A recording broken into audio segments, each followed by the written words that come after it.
கடவுளே, இன்னைக்கு ஒரு லாரி சீட் எடுத்திருக்கிறேன். முதல் பரிசு எனக்கு கிடைக்கலனாலும் 3வது பரிசு 5 லட்சம் எனக்கு விடணும். கடவுளே, அதுக்கு நீ தான் வழி காட்டணும். என்னடா நடக்குதுங்க? ஏங்க, உங்களுக்கு கொஞ்சமாவது அறிவு இருக்கா? கடவுள்கிட்ட இப்படியா வேண்டுவாங்க? ஓ, தப்பா ஏதாவது கேட்டுட்டுனா? கடன் எவ்வளவு இருக்கு, நீங்க எவ்வளவு கேக்குறீங்க? மாத்தி கேளுங்க. சாமி, இவரை மன்னிச்சிரு, இவர் தப்பா கேட்டாரு, கோச்சுக்காத. நீ முதல் பரிசே அடிச்சிரு, நீ முதல் பரிசே அடிச்சிரு. சரியா சாமி?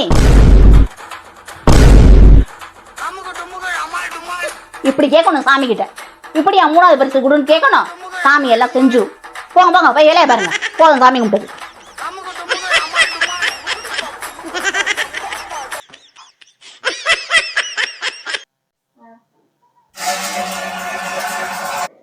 பாப்பா, கிச்சன்ல ஏதோ ஒட்டுற சவுண்டு மாதிரி இருக்குது. போய் பாரு, போனீங்கன்னா வந்துருக்கு போகுது.